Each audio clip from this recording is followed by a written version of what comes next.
কি বললা? আই তুমি কি বললা? রতনে রতন চেনে, শিয়ালে চেনে কচু। এ আমি কিছুতেই মেনে নিতে পারবো না। কেন? শিয়ালে কোনোদিন কচু খাই শুনেছেন? না, আসলে কথাটি হবে রতনে রতন চেনে, শুয়োরে চেনে কচু। খালেদা জিয়া কি করেছিল? জানি না। আপনি বলুন কি করেছিল? মুরগির উপরেও বোমা মেরেছে। এটা কি কোনো কথা? জানি না, তবে এটা হাস্যকর। এই ধরনের আজগবি মার্কা বক্তব্যকে আমরা হাস্যকর বলেই চিনে থাকি। সকলের হাতে মোবাইল ফোন।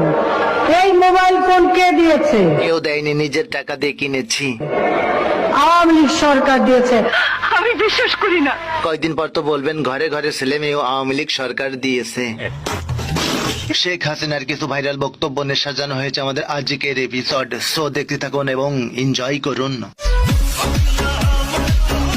যারা এখন এই বিদ্যুৎ কেন্দ্র নিয়ে কথা বলবে, আমার মনে হয় তাদের বাড়ি বিদ্যুৎগুলি বন্ধ করে দেওয়া উচিত।